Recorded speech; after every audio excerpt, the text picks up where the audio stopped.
नमस्कार, सिटीस्कॅप न्यूजमध्ये आपले स्वागत आहे. अमरावती शहरातील छत्री तलाव परिसरात आता मिळणार आहे एक नवा श्वास. मनपा आयुक्त सौम्या शर्मा यांनी 2 जुलैला या परिसराची पाहणी केली आणि दिले महत्त्वपूर्ण निर्णय. छत्री तलाव परिसर अधिक पर्यावरणपूरक, सुरक्षित आणि आकर्षित व्हावा यासाठी आयुक्तांनी कठडे बसवणे, पददिवे लावणे आणि हाय स्मार्ट लाईट कार्य बंद करण्यासाठी आदेश दिले आहे.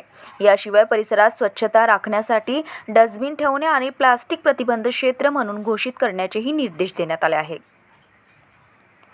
सृष्टीने ओपन जिम, हिट्स प्ले एरिया, गजबू आणि पार्किंग अशा सुविधा आधीच उभारण्यात आलेले असताना आता या सर्व सुविधांचा दर्जा अधिक चांगला होणार आहे. स्वच्छतेच्या अनुषंगाने आयुक्तांनी स्पष्टपणे सांगितले की प्रत्येक विभागाने आपापले कामे प्रामाणिकपणे पार पाडावे. शहरातील नाले, तलाव, सार्वजनिक शौचालय आणि कचरा व्यवस्थापन याकडे विशेष लक्ष देण्यात यावे असे आदेश देण्यात आले आहेत.